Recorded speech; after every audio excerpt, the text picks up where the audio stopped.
Washington didn't expect Venezuela to do this. Let me take you back to July 29, 2024, just another Monday in the geopolitical calendar, or so it seemed. That was the day Nicolas Maduro's government announced the annexation of the Essequibo region, a 160,000 square kilometer territory long disputed with Guyana, but one that had been under de facto Guyanese administration for decades. The move wasn't just a legal maneuver, it was a full-throated declaration of sovereignty, complete with a new national map, military deployments, and a defiant speech from Maduro himself.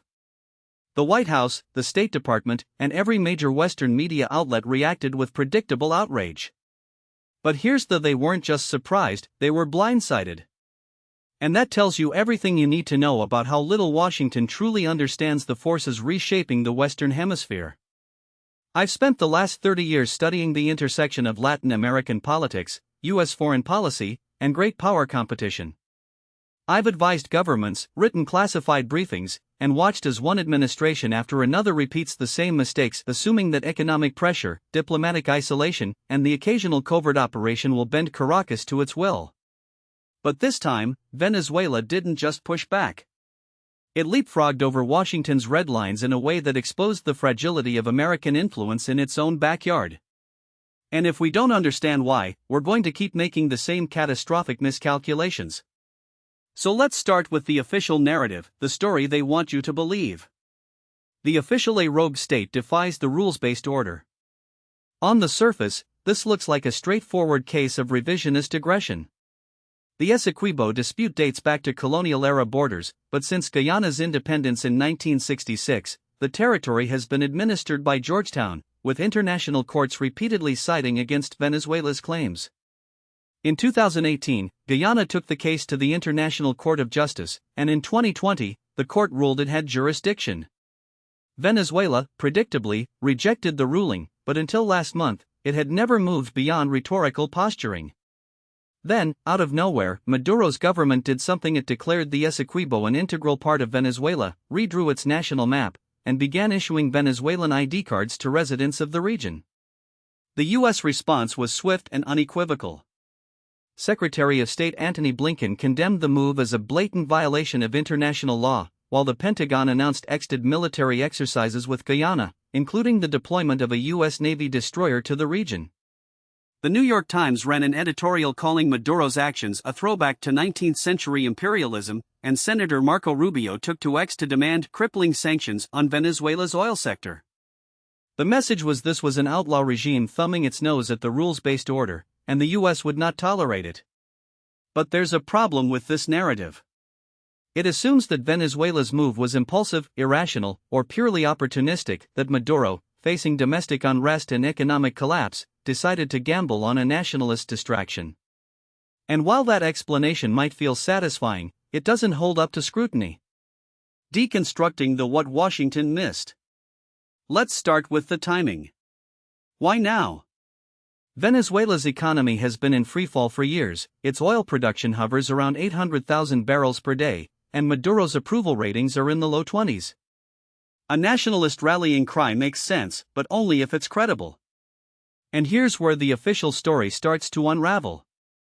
First, the Essequibo isn't just empty jungle. Since 2015, ExxonMobil has discovered massive offshore oil reserves in the region, estimated at 11 billion barrels, enough to make Guyana the world's fastest-growing economy overnight.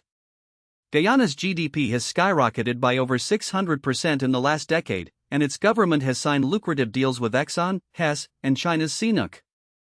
Venezuela, meanwhile, has been locked out of global energy markets by U.S. sanctions, its refineries crumbling, its people fleeing by the millions. From Caracas's perspective, this isn't just about territory, it's about survival. If Guyana gets to keep the Essequibo, Venezuela's last hope of economic recovery vanishes. Second, Maduro didn't act alone. In the weeks leading up to the annexation, Russian and Chinese diplomats were in Caracas with unusual frequency. Moscow, which has been Venezuela's primary military backer for years, reportedly provided intelligence support for the operation, including satellite imagery of Guyanese military movements. Beijing, meanwhile, has been quietly mediating between Venezuela and Guyana for months, pushing for a peaceful resolution that just happens to align with Caracas's maximalist demands. The U.S. intelligence community has known about these back-channel talks for at least a year, but the White House dismissed them as posturing. That was a mistake. Third, and most critically, Venezuela's move wasn't just about the Essequibo. It was a strategic provocation, a test of Washington's resolve. For years, the U.S. has treated Venezuela as a contained problem, assuming that sanctions and diplomatic isolation would eventually force Maduro out. But what if he's not going anywhere? What if, instead of collapsing, he's been adapting? Over the last 5 years, Venezuela has deepened its ties with Iran, Russia, and China. It has also cultivated relationships with non-aligned states like Turkey, India, and even Saudi Arabia, creating a parallel economic system that bypasses the US dollar. In other words, Maduro has been preparing for this moment for a long time. So when he annexed the Essequibo, he wasn't just making a grab for oil. He was sending a "the Monroe Doctrine is dead, and you don't get to decide what happens in this hemisphere anymore." The X did geopolitical the battle for the Western Hemisphere. This isn't just about Venezuela. It's about the broader collapse of U.S. hegemony in Latin America and the scramble by Russia and China to fill the vacuum. Let's talk about the Monroe Doctrine for a second. For nearly 2 centuries, the U.S. has treated Latin America as its exclusive sphere of influence. Any foreign power that tried to establish a foothold in the region, whether it was the British in the 19th century, the Soviets in the 20th, or the Chinese today, was met with swift retaliation. But here's the thing about spheres: they only work if you're willing to enforce them. And right now, the U.S. isn't. Consider the facts. Over the last decade, China has become the top trading partner for most of Latin America, investing over $150 billion in infrastructure, energy, and technology. Russia has sold billions in arms to Venezuela, Nicaragua, and Cuba, and has established a military presence in the region for the first time since the Cold War. Iran has opened new embassies in Latin America, signed defense agreements with Venezuela, and even sent warships to the Atlantic. And the U.S.? It's been too busy fighting wars in the Middle East and pivoting to Asia to notice.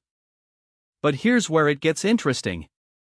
The U.S. still acts like it's the undisputed hegemon in the Western Hemisphere. It imposes sanctions on Venezuela, Cuba, and Nicaragua. It backs coups in Bolivia and Honduras. It treats Latin American leaders like errant children who need to be disciplined. But the rest of the world doesn't see it that way anymore. To Russia and China, Latin America is the soft underbelly of U.S. power, the place where they can challenge American dominance without triggering a direct confrontation. And to the leaders of Venezuela, Nicaragua, and even Brazil, the U.S. is no longer the indispensable power. It's just one power among many. This is the real significance of Venezuela's Essequibo Gambit. It's not just a territorial dispute. It's a declaration of multipolarity, a signal that the rules of the game have changed. And if the U.S. doesn't adapt, it's going to keep losing. Military and strategic: the illusion of quick fixes. Now, let's talk about the military dimension, because this is where things get dangerous. The Pentagon's response to Venezuela's annexation has been show of force. The U.S. has sent a Navy destroyer to Guyana, conducted joint military exercises, and even hinted at a possible naval blockade of Venezuela. But here's the: none of this actually solves the problem. First, Venezuela isn't Iraq or Libya. It has one of the most advanced air defense systems in Latin America, courtesy of Russia's S-300 and SIR systems. It has a standing army of 120,000 troops, a well-trained militia, and a population that, while exhausted, is deeply nationalistic. A U.S. military intervention would be a nightmare: urban warfare in Caracas, guerrilla resistance in the countryside, and a regional backlash that would make the Iraq War look like a picnic. Second, the U.S. doesn't have the bandwidth for another war. The Pentagon is already stretched thin by Ukraine, Taiwan, and the Middle East. The last thing it needs is a new front in Latin America, especially one that would require tens of thousands of troops and billions in funding. And let's be the American public has zero appetite for another foreign adventure. The days of shock and awe are over. Third, and most importantly, a military response would play right into Maduro's hands. He's not just a dictator, he's a survivor. He's outlasted Obama, Trump, and now Biden.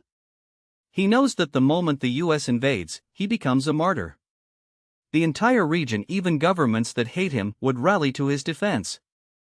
The OAS would fracture, the UN would condemn the US, and China and Russia would have a field day. In other words, a military solution isn't just risky, it's counterproductive. So what's the alternative? That's the question Washington doesn't want to answer. The domestic political why this is about more than Venezuela. Here's where things get really messy. Because this isn't just about geopolitics, it's about American politics. Let's start with the Florida. The Sunshine State is the most important swing state in the country, and its Venezuelan, Cuban, and Nicaraguan exile communities are a powerful voting bloc. For decades, these groups have pushed for a hardline U.S. policy toward leftist governments in Latin America. And right now, they're furious at the Biden administration. Why? Because in 2023, the U.S. eased sanctions on Venezuela in exchange for Maduro allowing free elections. The deal was supposed to be a step toward democracy. Instead, Maduro rigged the election, jailed opposition leaders, and now, just months later, has annexed foreign territory. To the exiles in Miami, this is proof that Biden is soft on dictators. And in an election year, that's a huge problem. But here's the exiles aren't wrong. The Biden administration did miscalculate. It assumed that Maduro could be bought off with sanctions relief. It assumed that he would play by the rules. And now, it's stuck with a policy that has failed and a political base that is enraged. So what does the White House do? It doubles down. It imposes new sanctions, it sends warships, it talks tough. But none of this actually changes the facts on the ground. And the longer this goes on, the more the US looks weak, because it is. This is the trap of American foreign policy in the 21st century. We keep thinking that if we just pressure enough, if we just sanction enough, if we just threaten enough, the world will bend to our will. But it won't. Because the world has changed, and we haven't. Scenario how this could play out. So where do we go from here? Let's game out the possibilities. Scenario 1, the diplomatic off-ramp. In this scenario, the US and its allies push for a negotiated settlement. Guyana, under pressure from Exxon and the US, agrees to some form of joint administration or revenue sharing with Venezuela. Maduro gets a face-saving way out, and the US avoids a military confrontation. The problem? This would require both sides to back down, and right now, neither is willing to. Guyana has the ICJ ruling on its side, and Maduro has already burned his bridges with the opposition. The chances of a deal are slim. Scenario 2, the frozen conflict. This is the most likely outcome. Venezuela consolidates its control over the Essequibo, but stops short of a full military occupation. The US and Guyana impose sanctions, but avoid direct confrontation. The region becomes a de facto partition, like Cyprus or Kashmir. The oil keeps flowing, but the dispute festers for decades. The downside? This sets a terrible precedent. If Venezuela can get away with annexing territory, why not Nicaragua? Why not Bolivia? The Monroe Doctrine becomes a joke. Scenario 3, the escalation spiral. This is the nightmare scenario. Guyana, backed by the US, refuses to negotiate. Venezuela digs in. Russia and China provide military support. The US imposes a naval blockade. Someone miscalculates, maybe a Venezuelan fighter jet gets shot down, maybe a US ship is hit by a Russian missile. Suddenly, we're in a direct great power confrontation in the Western Hemisphere. The chances of this happening are low, but the consequences would be catastrophic. None of these scenarios are good. But the worst part? The US has no good options. Because for the last 30 years, we've been playing a game we no longer know how to win. Grand strategy: the collapse of liberal hegemony. This brings me to the bigger picture. Because what's happening in Venezuela isn't an isolated incident, it's a symptom of a much larger problem. For decades, the US has operated under a grand strategy of liberal hegemony, the idea that we can, and should, remake the world in our image. We've invaded countries to spread democracy, imposed sanctions to promote human rights, and treated international law as a tool to be used against our enemies and ignored when it's inconvenient. And for a while, it worked. The US was the sole superpower, the dollar was king, and the world had no choice but to play by our rules. But that world is gone.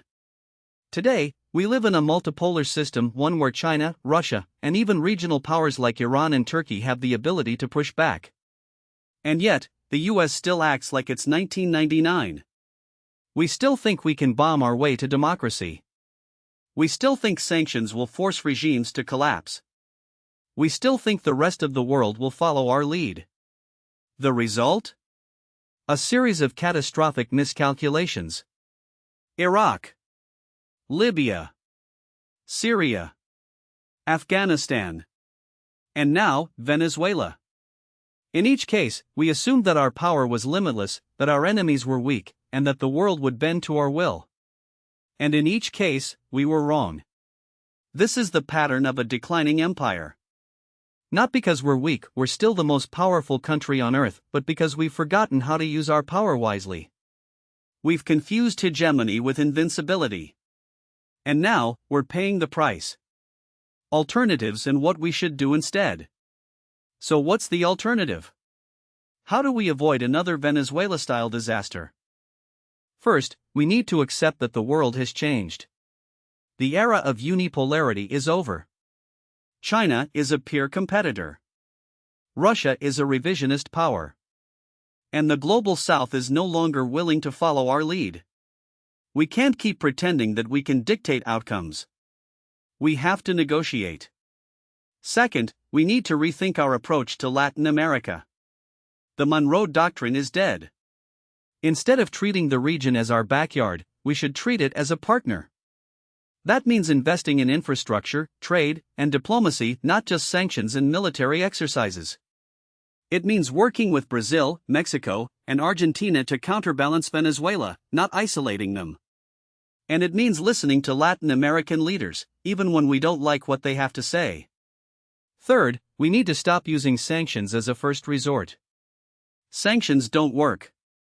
They hurt ordinary people, they push countries into the arms of our enemies, and they make us look weak when they fail.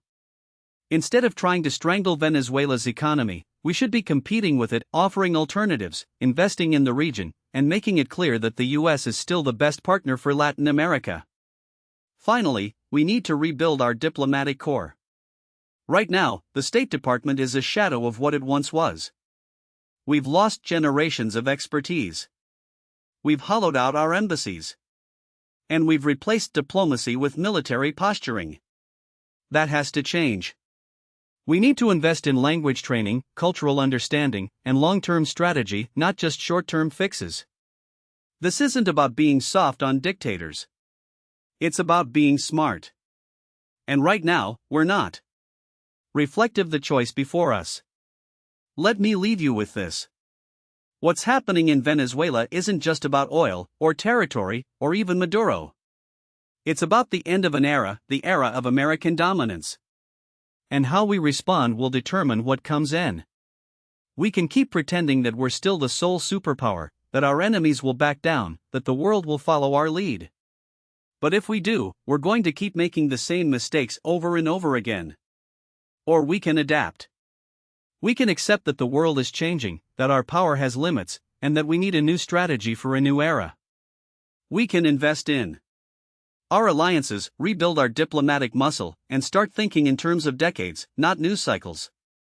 The choice is ours, but the clock is ticking. Now, what most people don't realize is that Venezuela's defiance isn't happening in a vacuum. It's part of a much larger geopolitical realignment, one that's been decades in the making but is only now becoming impossible to ignore. The uncomfortable truth is that we're witnessing the early stages of a multipolar military order in Latin America, and Washington's refusal to acknowledge this is making the transition more dangerous than it needs to be. Let me explain why this matters. For the past 30 years, the US has treated Latin America as a strategic afterthought except when it came to counter-narcotics operations, regime change, or securing access to resources. Our military posture in the region has been built on two: first, that no external power could challenge our dominance, and second, that Latin American militaries would remain dependent on U.S. training, equipment, and doctrine.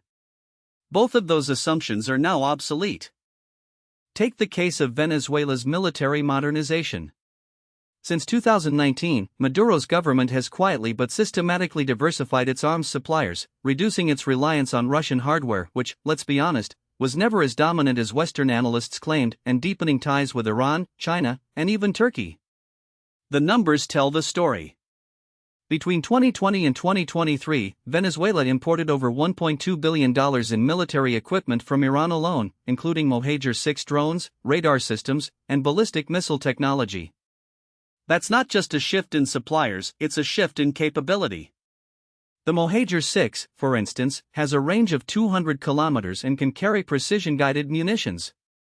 That means Venezuela can now strike targets in Colombia, Guyana, or even the Dutch Caribbean islands without putting a single pilot in the air. And then there's China. Beijing has been far more cautious than Tehran or Moscow, but its footprint is growing. In 2022, Venezuela became the first Latin American country to purchase the Chinese-made Wing Long 2 drone, a system comparable to the US MQ-9 Reaper. More importantly, China has been helping Venezuela modernize its air defense network, including the deployment of the HQ-9 long-range surface-to-air missile system. That's not just a defensive upgrade. It's a signal to any future airstrikes or covert operations will come with a much higher cost. Here's the part that should keep U.S. military planners up at night. Venezuela isn't just buying weapons, it's integrating them into a new doctrine. For decades, Latin American militaries operated under the U.S. security umbrella, training at the School of the Americas and adopting counterinsurgency tactics designed for Cold War-era conflicts. But Venezuela is breaking that mold. Its military is now training with Iranian Quds Force advisors, adopting asymmetric warfare tactics, and even experimenting with hybrid warfare using drones, cyber attacks, and proxy forces to project power without triggering a conventional response. This isn't theoretical. In 2023, Venezuela conducted its largest military exercise in a decade, codenamed Bolivarian Shield. Over 12,000 troops participated, along with Iranian and Russian advisors. The exercise simulated a multi-domain conflict, including cyber attacks, drone strikes, and even the sabotage of critical infrastructure. What was most striking wasn't the scale, it was the sophistication. For the first time, Venezuela demonstrated the ability to coordinate between its Air Force, Navy, and cyber units in real time. That's not something you develop overnight. It's the result of years of quiet investment, and it suggests that Venezuela is preparing for a conflict it believes is inevitable. Now, I can already hear the pushback from the usual Venezuela is a failing state. Its military is corrupt and incompetent. This is all bluster. That's what we said about Iran in the 1980s, about North Korea in the 1990s, and about Russia in the 2000s. And in every case, we were wrong. The truth is that even a weak military can be dangerous if it's willing to take risks, and Venezuela has shown it's willing to take them. Consider the Essequibo crisis. When Guyana announced its massive offshore oil discoveries in 2015, Venezuela responded with a mix of diplomatic pressure and military posturing. But when Guyana signed a defense cooperation agreement with the U.S. in 2020, Venezuela's response wasn't just rhetorical. It began conducting joint naval exercises with Iran in the Caribbean, testing its new drones over disputed waters, and even deploying special forces to the border. That's not the behavior of a country that's given up. It's the behavior of a country that's preparing for escalation. And here's the Venezuela isn't alone. Bolivia has been quietly exiting its military ties with Russia, purchasing advanced air defense systems and even hosting Russian military advisors. Nicaragua, under Daniel Ortega, has become a hub for Iranian and Russian intelligence operations in Central America. Even Mexico, which has historically maintained a neutral stance, has started to push back against U.S. military influence, refusing to extradite drug traffickers wanted by the DEA and limiting U.S. access to its ports for counter-narcotics operations. This isn't a coordinated alliance, at least, not yet. But it is a trend. And it's one that Washington has been slow to recognize, let alone counter. For decades, our military strategy in Latin America has been built on the assumption that we can project power at will, that our bases in Colombia and Honduras give us unchallenged dominance, and that our adversaries lack the capability or the will to push back. That assumption is now in tatters. Let me be, I'm not suggesting that Venezuela or its allies are about to launch a full-scale war against the US or its partners. But I am saying that the era of uncontested US military dominance in Latin America is over. And if we don't adapt, we're going to find ourselves in a position where our options are limited to either backing down or escalating into a conflict we're not prepared to win. So what do? First, we need to stop pretending that military power alone can solve political problems. The US has spent billions on counter-narcotics operations in Latin America, and what do we have to show for it? Cocaine production is at record highs. Cartels are more powerful than ever. And our military presence has become a recruiting tool for anti-American groups across the region. That's not a failure of execution, it's a failure of strategy. Second, we need to rethink our basing posture. Right now, the US has over 70 military installations in Latin America, most of them in Colombia, Honduras, and Peru. These bases were designed for a different era, one where we faced no peer competitors in the region. But today, they're vulnerable. Venezuela's new drones can reach them. Its cyber capabilities can disrupt them. And its proxy forces can target them. We need to harden these installations, diversify our presence, and most importantly, start thinking about how to operate without them if we have to. Third, we need to invest in asymmetric capabilities of our own. For too long, we've assumed that our conventional military superiority would deter our adversaries. But Venezuela isn't trying to match us tank for tank or fighter for fighter. It's building a military designed to exploit our weaknesses, our reliance on logistics, our aversion to casualties, our dependence on satellite communications. We need to do the same. That means investing in electronic warfare, cyber defenses, and long-range strike capabilities that can operate in contested environments. Finally, we need to stop treating Latin America as a secondary theater. For decades, US military planners have focused on Europe, the Middle East, and the Indo-Pacific, assuming that Latin America would take care of itself. That's no longer true. The region is now a frontline in the global competition between the US and its rivals. And if we don't start treating it that way, we're going to wake up one day and find that we've lost influence in our own hemisphere. Let me leave you with this thought. In 1982, Argentina invaded the Falkland Islands, gambling that Britain wouldn't respond. They were wrong. But what if Argentina had been right? What if Britain had decided that the islands weren't worth the fight? The world would look very different today. Venezuela's gamble in the Essequibo is the same kind of calculation. It's a test of our resolve, our capabilities, and our willingness to defend our interests. And if we fail that test, we won't just lose the Essequibo. We'll lose Latin America. Now, what most people don't realize is that Venezuela's move in the Essequibo isn't just about oil or territory, it's about rewriting the rules of Latin American politics in real time. And if we're being honest, Washington has spent the last 2 decades sleepwalking through this region, assuming that the old playbook of sanctions, diplomatic pressure, and occasional military posturing would keep things stable. But Caracas has just called our bluff, and the domestic political fallout here in the US is going to be messier than anyone in the Beltway wants to admit. Let me explain why this matters. The Biden administration's response so far has been a masterclass in strategic ambiguity, condemning the referendum, reaffirming support for Guyana, but stopping short of any concrete military or economic countermeasures. That's not an accident. It's a reflection of the fact that no one in this administration, or in Congress, for that matter, has a coherent Venezuela policy. And that's because the domestic politics of Venezuela have become a third rail in American foreign policy, one that both parties have been content to ignore until it explodes in their faces. Here's the uncomfortable: Venezuela's regime has outmaneuvered the US not just militarily, but politically. While we've been obsessed with Ukraine and Taiwan, Maduro has been quietly consolidating power at home, neutralizing opposition, and turning his country into a hub for Russian, Iranian, and Chinese influence. And he's done it with a level of domestic political savvy that should make us question whether we've been underestimating him all along. Take the December 2023 referendum, for example. The U.S. State Department dismissed it as a sham, and by all accounts, voter turnout was abysmal, opposition leaders were arrested, and the whole thing was clearly a propaganda exercise. But that's not the point is that Maduro didn't need a free and fair vote to achieve his goals. He needed a veneer of legitimacy, and he got it. And now, he can claim that his people have spoken, that the Essequibo is Venezuelan, and that any attempt to reverse his gains would be an attack on Venezuelan democracy. That's a narrative that plays well in the global south, and it's one that the U.S. is ill-equipped to counter. Now, let's talk about the domestic political dimensions here in the U.S. The Venezuela issue has become a political football, and both parties are fumbling it. On the right, you have figures like Marco Rubio and Ted Cruz calling for a muscular response, sanctions, military aid to Guyana, even direct intervention.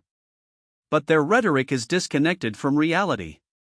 The U.S. doesn't have the appetite for another military entanglement in Latin America, and the American public is far more concerned with inflation and immigration than with a border dispute in South America. On the left, you have progressives like Bernie Sanders and Alexandria Ocasio-Cortez urging caution, arguing that the U.S. should avoid escalation and focus on diplomacy. But their approach ignores the fact that Maduro has no interest in diplomacy. He's playing a long game, and he's betting that the U.S. will blink first. The result is policy paralysis. The Biden administration is caught between these two poles, and it's showing. The White House has authorized some sanctions on Venezuelan officials, but they're half measures, symbolic gestures that do little to change the calculus in Caracas. Meanwhile, the Pentagon is quietly repositioning assets in the region, but it's doing so without a clear strategy.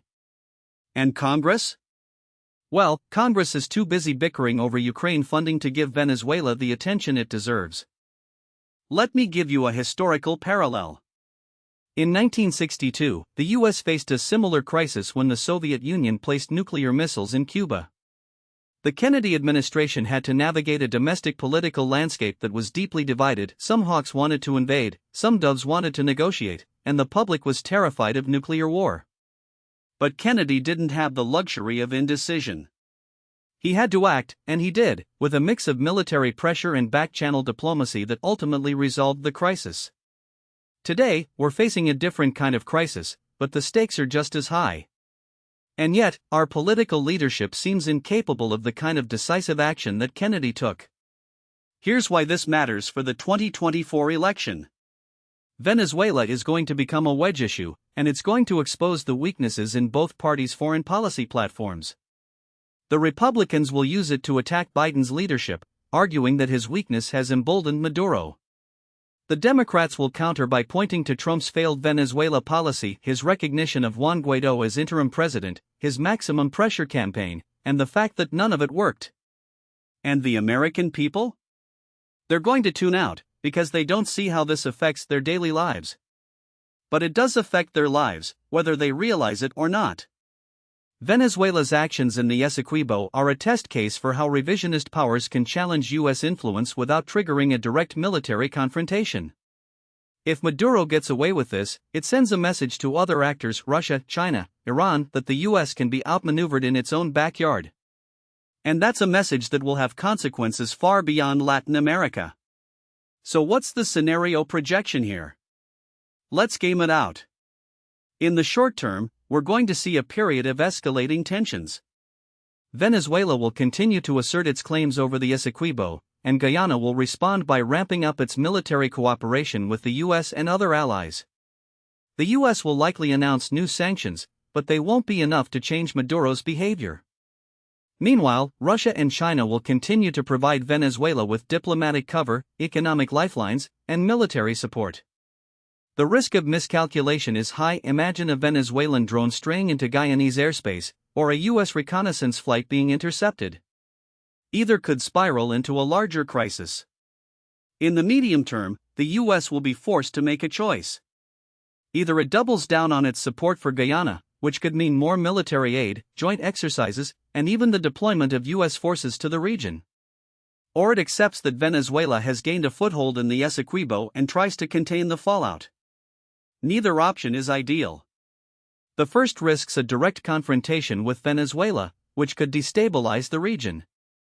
The second risks emboldening other revisionist powers. In the long term, this crisis could redefine U.S. strategy in Latin America. If Venezuela succeeds in annexing the Essequibo, it will mark the first time since the 19th century that a Latin American country has forcibly redrawn its borders. That's a precedent that could inspire other countries to challenge the status quo: Ecuador with Peru, Bolivia with Chile, Nicaragua with Colombia. And if the U.S. is seen as unable or unwilling to respond, it will accelerate the decline of American influence in the region. Now, I'm not saying that war is inevitable. But I am saying that we're entering a new phase of competition in Latin America, one where the old rules no longer apply. And if we don't adapt, we're going to find ourselves on the back foot, watching as our adversaries rewrite the geopolitical map of our own hemisphere. The question is, what are we going to do about it? Because right now, the answer seems to not enough.